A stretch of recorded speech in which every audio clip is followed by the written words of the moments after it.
अवनी एक काम करो, गाड़ी को रिवर्स गियर में लगाओ। हाँ, लेकिन मुझे डर लग रहा है, पता नहीं गाड़ी कहीं इधर उधर चली गई तो। कुछ नहीं होगा, जैसा मैं बोलता हूँ वैसा करती जाओ। ओके, एक काम करो, गाड़ी को रिवर्स गियर में लगाओ और धीरे धीरे क्लच दबाओ और धीरे धीरे एक्सीलेटर छोड़ो, बस। अवनी बेटा, हम सिखा देते हैं तुम्हें गाड़ी चलाना। रमेश को तो वैसे भी ठीक से नहीं आता है। अरे काका, आप साइकिल चलाना तो ठीक से जानते नहीं है, गाड़ी क्या चलाएंगे? हाँ काका, आप ही सिखा दीजिए तो अच्छा है। ये तो सारा दिन फोन पे लगे रहते, मेरी तरफ ध्यान भी नहीं देते। अच्छा, एक काम करो, गाड़ी को रिवर्स गियर में लो। हाँ, हेलो,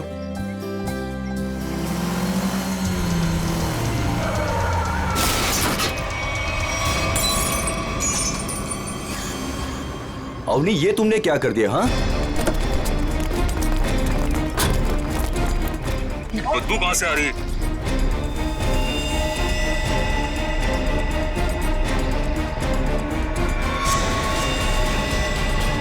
इसके अंदर लाश कहाँ से आ गई? इसमें से बदबू भी कितनी आ रही है? हे भगवान, इन्होंने तो लाश देख ली।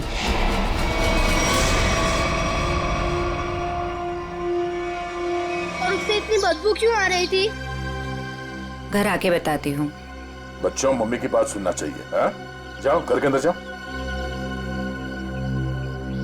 आपके बच्चे ने कहा कि ये मूर्ति उनके दादाजी की? जी, मेरे पिताजी की मूर्ति थी। सुमित प्रकाश नाम था उनका। उनकी मूर्ति क्यों बनवाई थी? मेरे पति एक इंजीनियर और साइंटिस्ट थे। सूखे इलाकों के लिए उन्होंने एक नई सिंचाई पद्धति का आविष्कार किया था।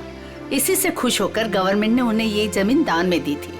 और सुमित जी इतने महान थे कि उन्होंने वो जमीन कॉलोनी को दान कर दी थी और हमने उसी जमीन पर ये बच्चों के लिए ये पार्क बनवा दिया।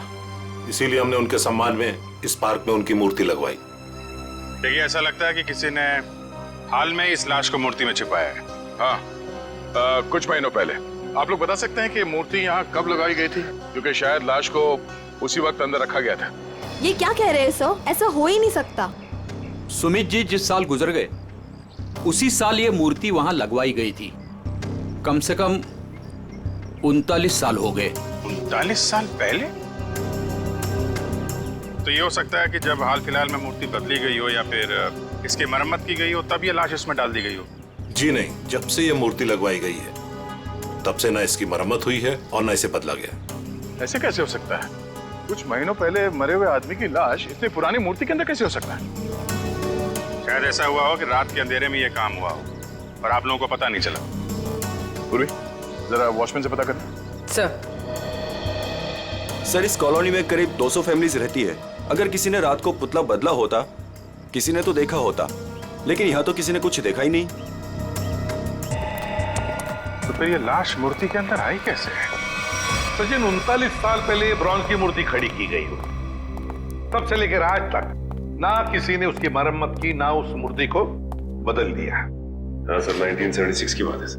हाँ, और आज उस ब्रॉन्ज के पुतले के अंदर मिलती है एक लाश और कॉलोनी के 40 लोग कहते हैं कि उन्होंने कुछ देखा तक नहीं। कैसे हो सकता है? मूर्ति के अंदर लाश? दो ही तरीके आते हैं मेरे दिमाग में। एक, या तो पुरानी मूर्ति के अंदर लाश रखी, या फिर नई मूर्ति बनाकर उसके अंदर लाश डालकर उस नई मूर्ति को पुरानी मूर्ति की जगह रखी गई और पुरानी मूर्ति गायब कर दी गई होगी। सर, लेकिन ब्रॉन्ज की नई मूर्ति बनाने के लिए तो कई दौर से गुजरना पड़ा हो। पहले तो उसने प्लास्टर ऑफ पेरिस का ढांचा तैयार किया होगा, फिर उस ढांचे से उसने नया सांचा तैयार किया होगा, और फिर कम से कम 1200 डिग्री सेल्सियस पे उसने उस ब्रॉन्ज को पिघलाकर उसमें डाला होगा, और फिर उसके टुकड़े किए होंगे। टुकड़ों को फिर वेल्डिंग करके जोड़ा गया होगा, फिर मूर्ति तैयार होगी तो उसे खड़ा कर दिया गया होगा। ये कुछ चुटकी भर में थोड़ी होता है, बहुत टाइम लगा होगा, बहुत टाइम लगा होगा। और सर, लाश को मूर्ति में रखा गया होगा, मूर्ति को कॉलोनी में लाया गया होगा और फिर पुरानी मूर्ति की जगह रखा गया होगा। पूर्वी, इतनी बड़ी मूर्ति कोई गोदी में उठाकर तो नहीं ला सकता। उसे लाने के लिए ट्रक या फिर कोई बड़ी गाड़ी लाई होगी। उसके साथ साथ उसे खड़े करने के लिए क्रेन लाया गया होगा। इतना सब अगर हुआ है, फिर भी कॉलोनी के लोग कहते हैं कि उन्हें कुछ मालूम नहीं, ऐसा कुछ हुआ ही नहीं। सर, सर फिर तो पहला वाला तरीका इस्तेमाल किया गया होगा सर। बॉडी को कॉलोनी में लाया गया होगा और फिर मूर्ति में रख दिया गया होगा। पंकज, मूर्ति को लेटाया गया होगा, उसके बाद उसके अंदर लाश को रखा गया होगा और फिर उसे खड़ा भी किया होगा। कैसे हो सकता है, कैसे हो सकता है ये? सर इतना अजीब तरीका लाश को ठिकाने लगाने का, खूनी को ये सब करने की जरूरत क्या थी? वही तो, इतनी तकलीफ क्यों? लाश को ब्रॉन्ज की मूर्ति के अंदर ही क्यों? कोई ना कोई वजह तो जरूर होगी, पर है कौन ये? है कौन ये? लाश है किसकी? कैसे मरा ये? मरा या मारा गया? कुछ और बता सकते हैं? कोई जादू है, चुटकी बजाऊंगा हो जाएगा? अरे कोई जादू है जो चुटकी बजाऊंगा सब कुछ हो जाएगा? मन तो करता है चुटकी बजा दूं और ये आदमी गायब हो जाए। क्या बोले तुम? मतलब मैं कह रहा था साड़ुंके साहब, आप चुटकी बजा दे तो केस सॉल्व हो जाएगा। कितना किया है, ये तो कुछ भी नहीं है। हाँ लेकिन अभी मेरा चुटकी बजाने का मूड नहीं। ठीक है तो मैं उधर बजा लेता हूँ चुटकी। किधर चले जाते हो? हाँ देखिए आप, तारिका जी।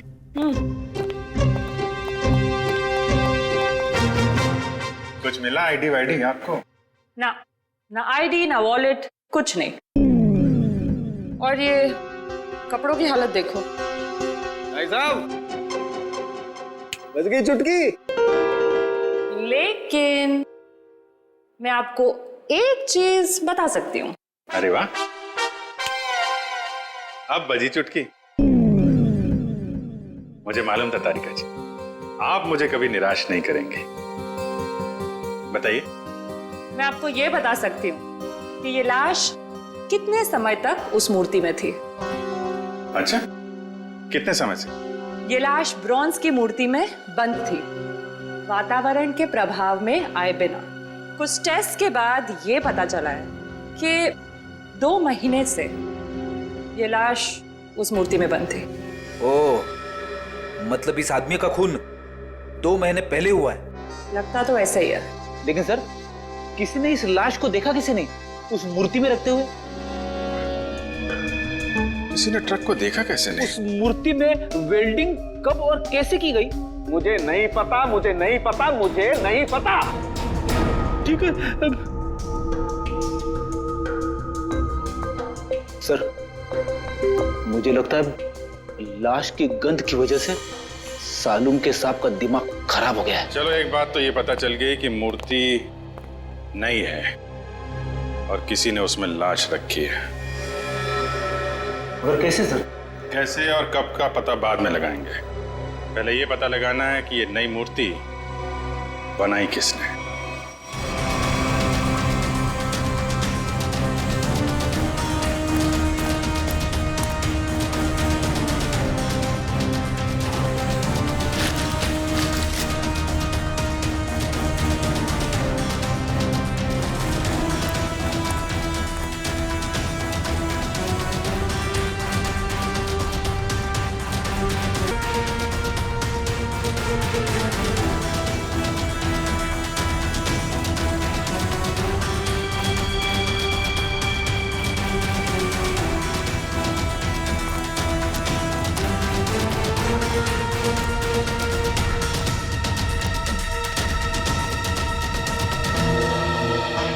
दुकान में तो कोई नहीं दिख रहा। वाह, एक खूबसूरत लड़की मेरे दुकान पे। सीआईडी से हूँ मैं। तो क्या हुआ? लगता है तुम्हारा दिमाग ठिकाने पे नहीं है मिस्टर कुमार। क्या? कुमार? मैं किसी कुमार सुमार को नहीं जानता और न मैं कुमार सुमार हूँ। तुम निशित कुमार नहीं हो जिसकी ये दुकान है? ओह, इस दुकान के पहले वाले मालिक निशित कुमार, उनकी बात कर रहे हैं ना? पहले वाला मालिक? हाँ, निशित कुमार का 2 महीने पहले खून हो गया।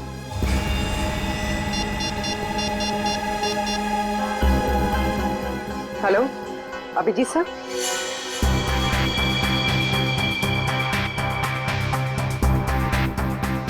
तारिका, बन गया ना चेहरा? तो इन्होंने ये दुकान निशित कुमार से खरीदी और 2 महीने पहले उनका खून हो गया।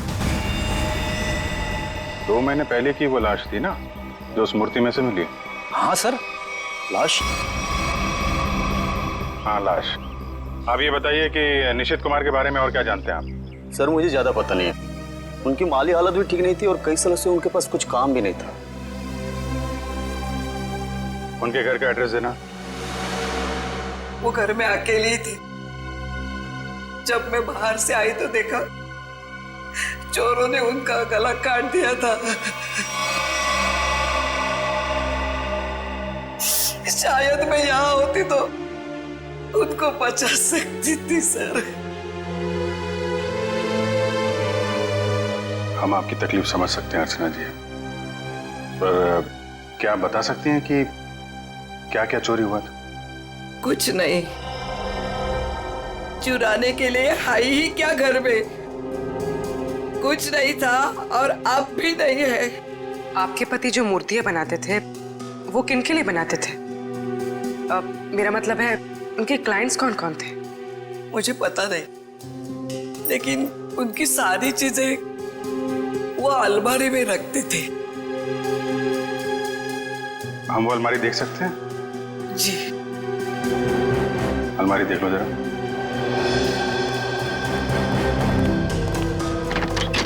अर्चना जी, ऐसा भी हो सकता है कि ये चोरी का मामला ना हो। मैं समझी नहीं सर कुछ। निशित जी का कोई दुश्मन भी था जो उनकी जान लेना चाहता हो? सर मामूली सा शिल्पकार, उनका दुश्मन कौन हो सकता है?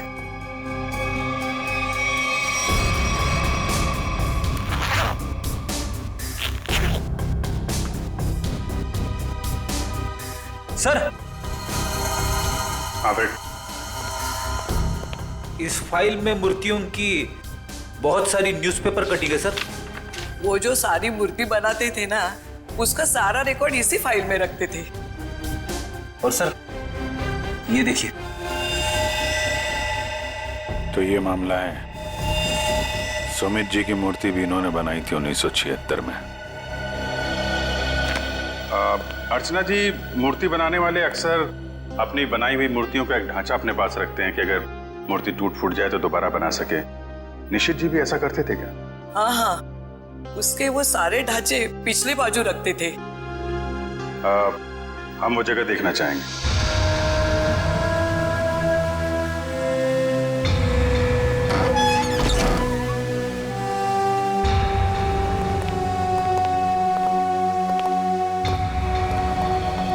सर आप सब देख रहे हैं ना, ये उनकी पूरी जिंदगी की कारीगरी है।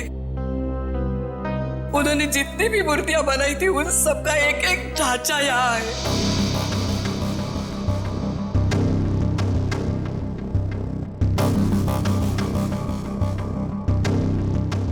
वो वाला नहीं दिख रहा है? कौन सा वाला? वो सुमित जी की जो मूर्ति का ढांचा, वो उस तरफ होना चाहिए।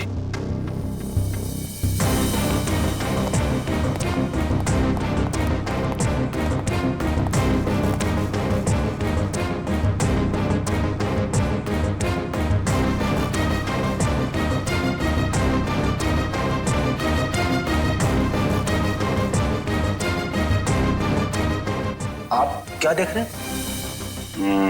ये मिट्टी देख रहे हो? यहाँ पे कोई ढांचा था जो अब नहीं है। अर्चना जी, हाँ? वो सुमित कुमार जी की मूर्ति का ढांचा यहीं पे था? हाँ यही था। ले गए। सर आपका मतलब उन चोरों से थे नहीं? सुमित कुमार जी की मूर्ति का ढांचा चोर चुरा के ले गए। निशित जी का खून इस ढांचे की वजह से हुआ है। लेकिन सर, सुमित जी की मूर्ति का ढांचा चुरा के चोर क्या करेंगे? उस ढांचे की मदद से सुमित जी की नई मूर्ति बनाई गई और उस लाश को उसमें डाल दिया गया। लेकिन सर हमें कैसे पता चलेगा वो लाश किसकी है? साड़ू के साहब लगे हैं ना लाश का चेहरा बनाने में। एक बार चेहरा बन जाए सारी कहानी सामने आ जाएगी। हाँ डॉक्टर साहब, बन गया चेहरा?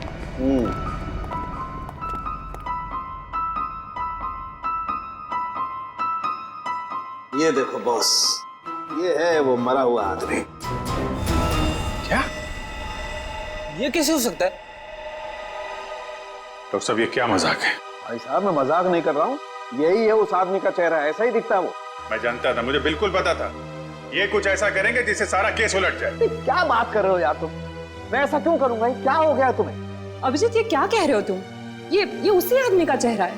सर, मजाक क्यों करेंगे? क्योंकि डॉक्टर साहब ने जो चेहरा बनाया है वो मूर्ति का चेहरा है, सुमित जी का चेहरा है जो 39 साल पहले मर चुके हैं।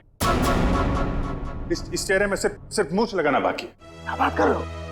ये आप बताइए, आपने बनाया है चेहरा? तो मैंने तो वही बनाया है जो मुझे खोपड़ी ने बताया। मैंने तो मूर्ति देखी भी नहीं है यार। तो आप देख लीजिए, ये मूर्ति है। ये तो वाकई वही चेहरा है जो मैंने बताया। ऐसा कैसे हो सकता है? सर, ये आदमी 39 साल पहले मर चुका है। आज जिंदा होता तो 80 साल का होता। और आपने कहा था ना कि ये मरा हुआ आदमी 45 साल का। कैसे पॉसिबल है? आई एम सॉरी बॉस, मुझे छुट्टी चाहिए। वो आप देखो सर, पहले हम ये पता लगाने की कोशिश कर रहे थे कि लाश को मूर्ति में रखा कैसे गया। अब हमें ये पता लगाना है कि सुमित जी की लाश सुमित जी की मूर्ति में आई कैसे और क्यों। सर, कुछ पता चला उस लाश के बारे में? देखिए, उसी के बारे में हम लोग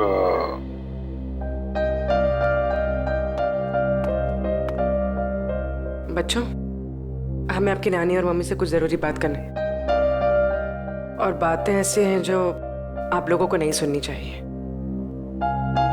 तो आप लोग प्लीज अंदर जाइए। क्यों? हम क्यों नहीं सुन सकते? ये बड़ों की बातें हैं, बच्चों का कोई काम नहीं। हमें पता है, हमारे आजोबा की मूर्ति में से लाश मिली है ना। आप उसी के बारे में बात करने आए हो ना? हाँ, और कुछ जरूरी बातें हैं। आप लोग अच्छे बच्चे हो ना? हो ना? प्लीज अंदर जाओ।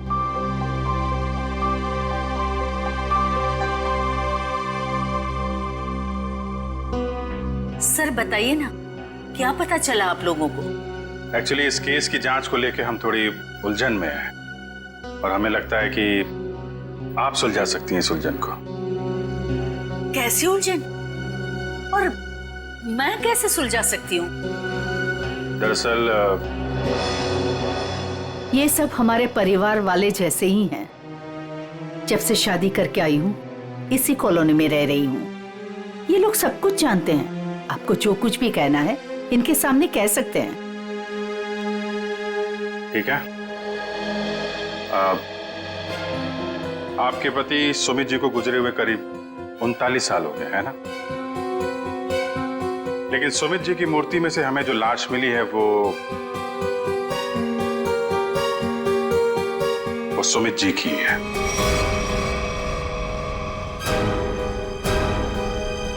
ये कैसे हो सकता है? ऐसा ही हुआ है। ये देखिए।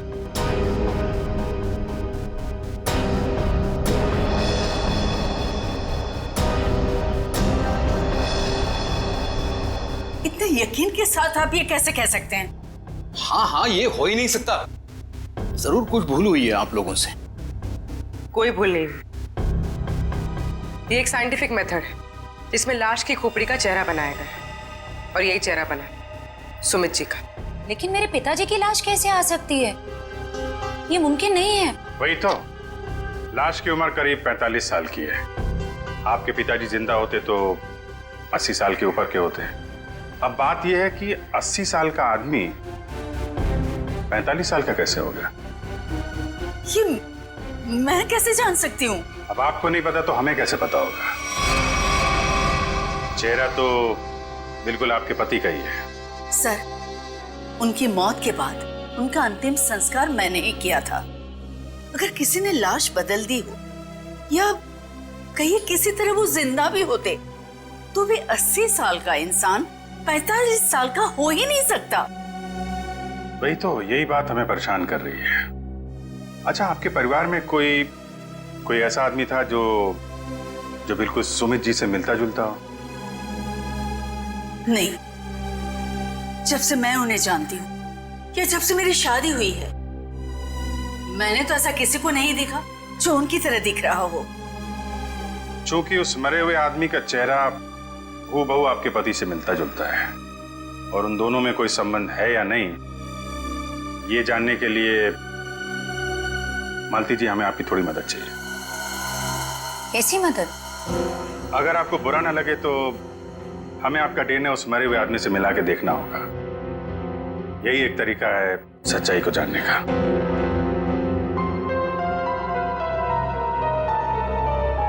ठीक है, मैं तैयार हूँ, क्योंकि हम भी इस सवाल का जवाब चाहते हैं।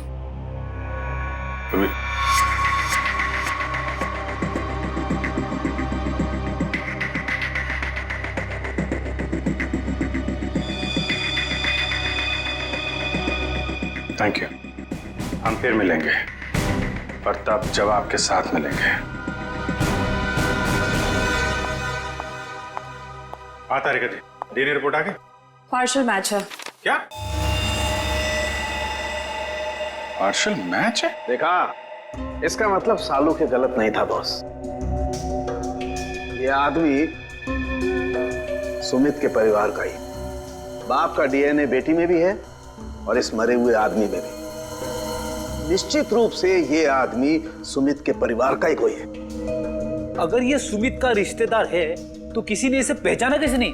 कोई तो होगा जो इसे पहचानता। ये बड़ी चौंकाने वाली बात है। आपने जो इसका चेहरा बनाया था उसकी फोटो हमने अखबार में भी भेजी, लेकिन ऐसा कोई भी आदमी सामने नहीं आया जो इसे पहचानता हो। अगर ये इसी शहर में था तो किसी ने तो इसे देखा होगा।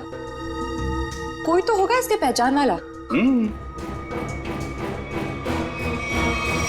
तारिका जी, आप तो जीनियस हैं। ऐसे क्या कह दिया मैंने? केस सॉल्व कर दिया। हो सकता है ये आदमी इस देश का हो ही ना। हो सकता है कि मरने से कुछ समय पहले इस देश में आया। ओह, इसीलिए किसी ने इसे पहचाना नहीं। हाँ, पिछले 2-3 महीने की इमिग्रेशन रिपोर्ट्स चेक करनी होंगी हमें। पंकज, आज के अखबार में मैंने अपना राशिफल देखा। जानते हो क्या लिखा था उसमें? क्या था सर? बहुत जल्द नौकरी में बदलाव होगा। इसका मतलब जानते हो? हाँ सर, ये तो बहुत दुख की बात है। आपका डिमोशन होने वाला है। आपकी पोस्ट तो मेरे से भी नीचे होने वाली है। क्या बोलता है? अरे इसका मतलब है मेरा बहुत जल्द प्रमोशन होने वाला है। हाँ, पिछले 1 हफ्ते से मुझे ऐसा ही लग रहा है। लेकिन मुझे ऐसा नहीं लग रहा है। क्यों? सर अभिजीत सर ने बिल्कुल सही पता लगाया सर। इमिग्रेशन रिकॉर्ड से उस मरे हुए आदमी का चेहरा मैच कर रहा है सर। गुड, मिला है सर।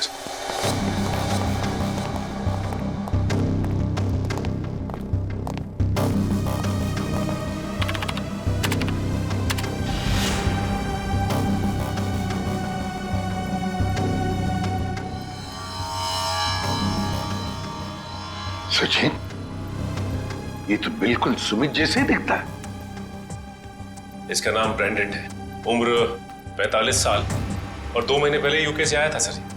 मतलब आते ही मौत हो गई उसकी।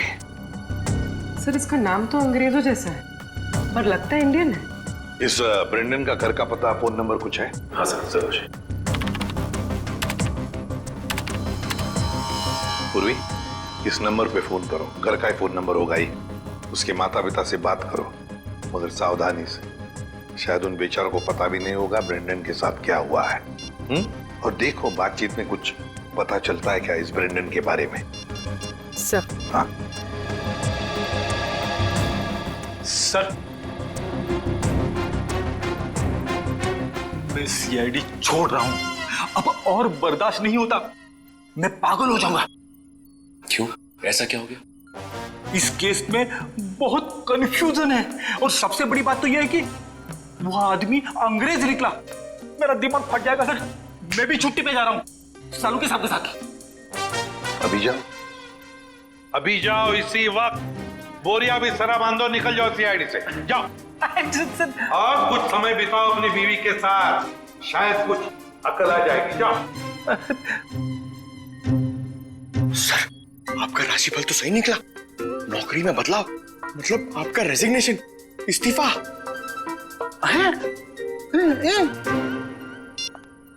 सर। हाँ पूर्वी, बात हो गई? हाँ सर, एक और चौंकाने वाली बात पता चली। क्या? सर, ये ब्रेंडन सुमित का बेटा था। ब्रेंडन सुमित का बेटा है? वो कैसे?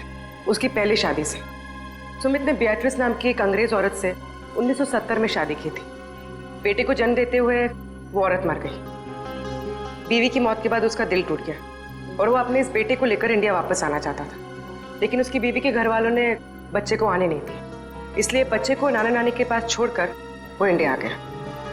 और इंडिया में आने के बाद उसने अर्चना से शादी की और अपनी पिछली जिंदगी मिटा दी, किसी को कुछ भी नहीं बताया। और इसीलिए सुमित के इस बेटे ब्रेंडन के बारे में यहाँ पे किसी को भी कुछ पता नहीं था। Yes sir. हाँ, लेकिन ये ब्रेंडन इंडिया आया क्यों? क्यों आया ये? सर, अपने नाना नानी की मौत के बाद उसे अपने पिता के बारे में पता चला, तो अपने पिता के परिवार वालों के बारे में जानने के लिए वो इंडिया आया था। कोई आदमी अपने परिवार के बारे में जानने के लिए इंडिया आता है और यहाँ पर उसका खून हो जाता है।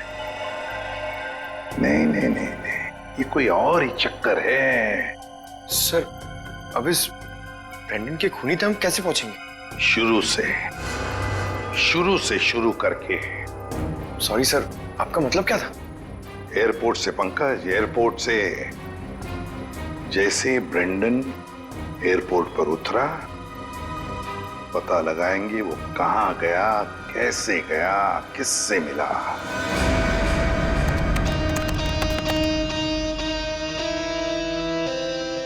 सर, ये फुटेज एयरपोर्ट के अराइवल गेट की है सर, जब ब्रेंडन इमिग्रेशन से बाहर निकल चुका था।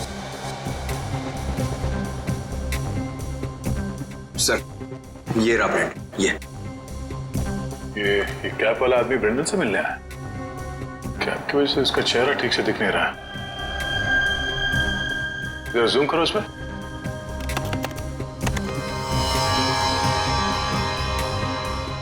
ऐसा लगता है कि जानबूझकर ये आदमी अपना चेहरा छुपा रहा है।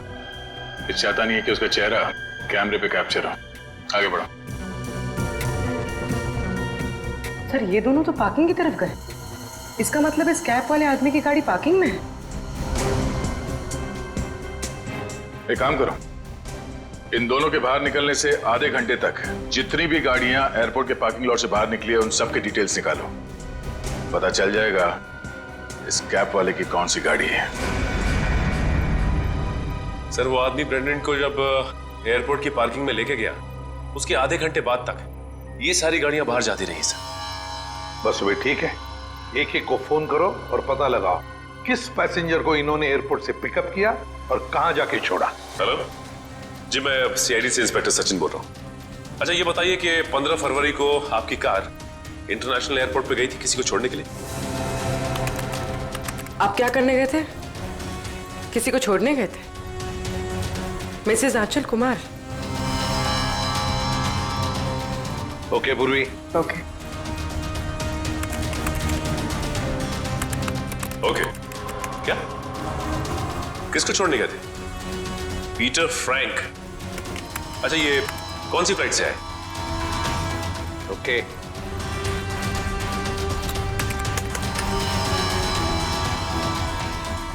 मिस्टर डिसिल्वा,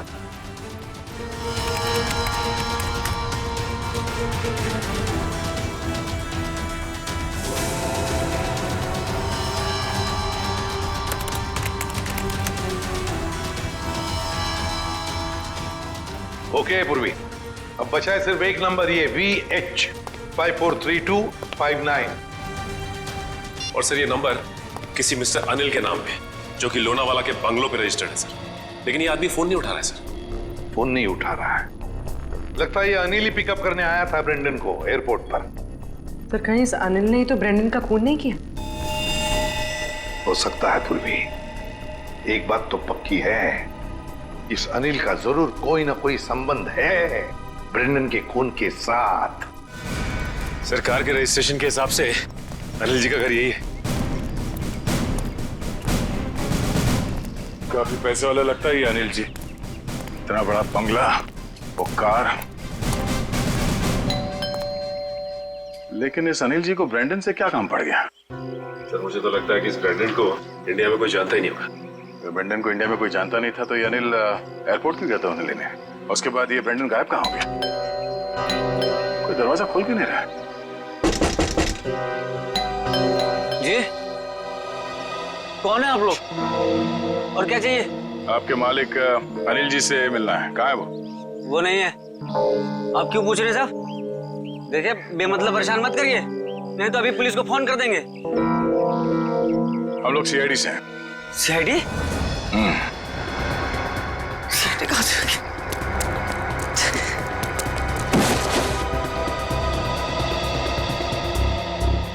अब ये हमारे किसी काम का नहीं है। लगता है अनिल जी उसी तरफ है जिस तरफ ये भाग रहा है। चलो देखते हैं। हट, हट।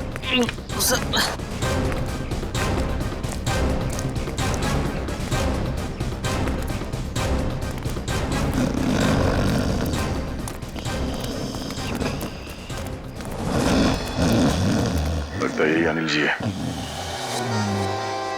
अनिल जी, मालिक और नौकर एक साथ शराब पी रहे थे यहाँ पे।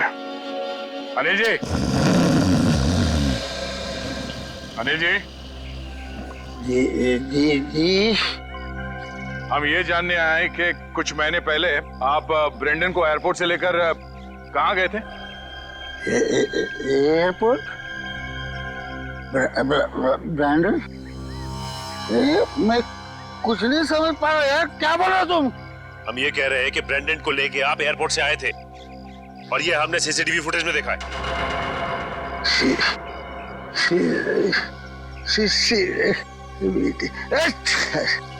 अनिल जी, आपकी कार कौन सी है?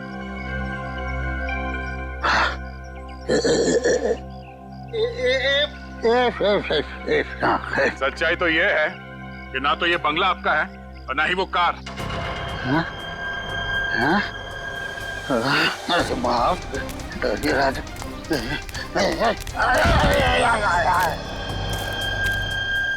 अब सच बताओ।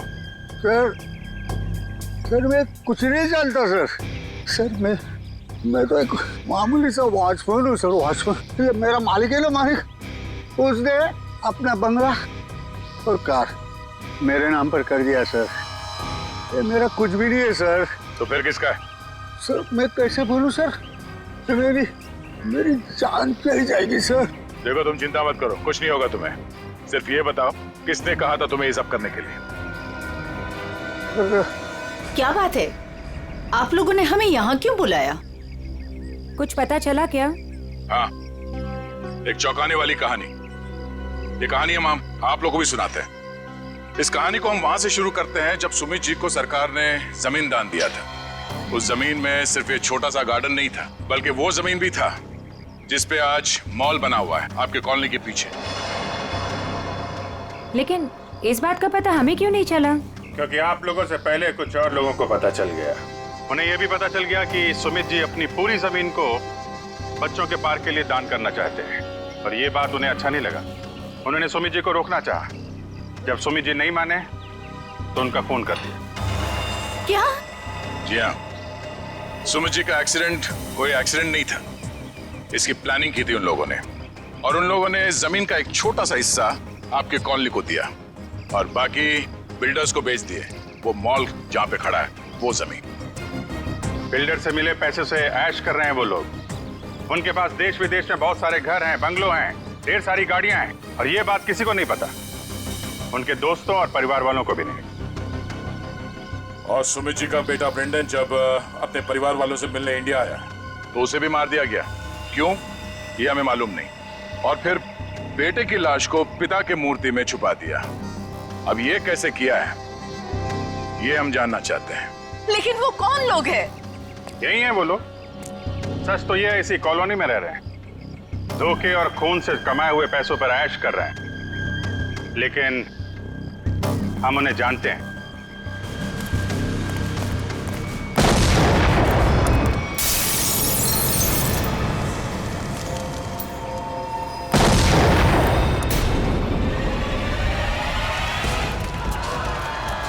अजय, अजय रुको, पीछे आइए जल्दी।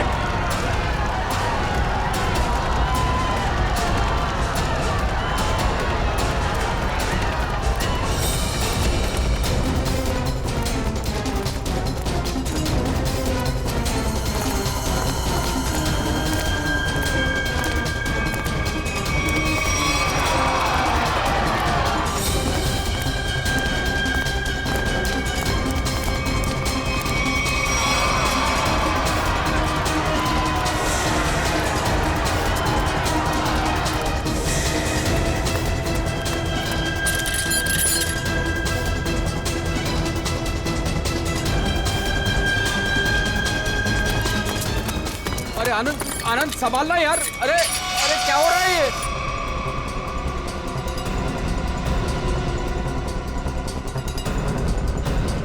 कहाँ भाग रहे हो?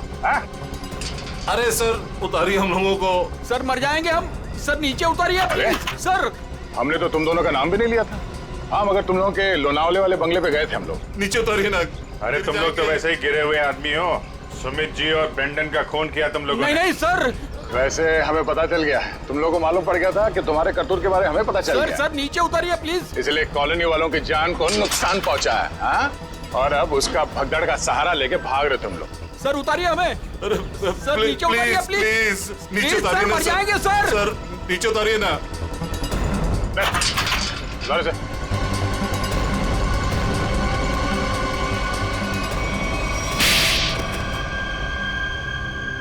लेकिन वो तो आपके दोस्त थे, फिर आपने उनको क्यों मार दिया?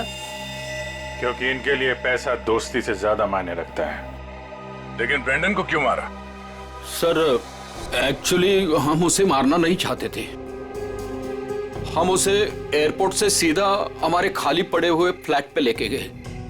हमने सोचा था हम उसके बाप के मरने की झूठी कहानियां सुनाकर उसको यूके वापस भेज देंगे, और उसने हमारी वो बातें सुन ली थी जिसमें हमने सुमित को मारने का जिक्र किया था। इसके लिए उसको मारा सर। लेकिन उसकी लाश मूर्ति में क्यों छुपाई? हम नहीं चाहते थे कि उसकी लाश किसी भी हालत में सीआईडी को मिले। अगर हम उसे जलाते, दफनाते या किसी तालाब झील में उसकी लाश छोड़ देते तो एक न एक दिन तो लाश मिल ही जाती ना। फिर तो हम पकड़े जाते। इसलिए हमने उसकी लाश सुमित की मूर्ति के अंदर डाल दी थी ताकि कोई ढूंढ ना सके। इसीलिए तुम लोगों ने निशित को मार दिया और उसके गोडाउन से सुमित जी के पुतले का ढांचा को चुरा लिया और नई मूर्ति बनाई। हाँ? लेकिन तुम लोगों ने मूर्ति जब बदली तो कॉलोनी वालों को कैसे नहीं पता चला? वो सर हमने एक दिन पूरे कॉलोनी वालों को रात के खाने की दावत दी थी और हमने उनके खाने में नींद की गोलियां डाल दी थी। अच्छा, जब सारी कॉलोनी सो गई तो पुरानी मूर्ति की जगह नई मूर्ति रख दी। अगर अवनी अपनी कार से उस मूर्ति को ठोकर नहीं मारती तो इनके काले कारनामों से पर्दा नहीं हटता। लेकिन सच्चाई में एक ताकत होती है जो कभी छुपती नहीं, और जुर्म में भी वही कमजोरी होती है, वो भी कभी छुपती नहीं। इन्हें हमारे हवाले कर दीजिए, इन्हें सजा अब हम देंगे। हाँ सर, इन्होंने हमें धोखा दिया है, ये हमारे गुनहगार है।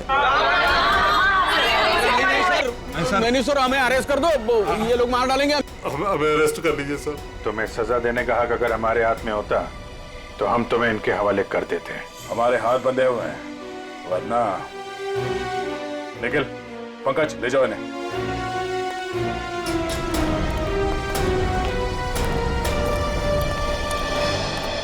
बेटा, आप लोगों का बहुत बहुत शुक्रिया कि आप लोगों ने ये गुत्थी सुलझाई और छिपे हुए गुनहगारों को पकड़ लिया। ये तो हमारा फर्ज था, लेकिन हम पूरी कोशिश करेंगे कि मॉल की जमीन भी कॉलोनी को वापस मिल जाए। आपके पति का जो सपना था वो पूरा होके ही रहेगा। खुश रहो बेटा, खुश रहो।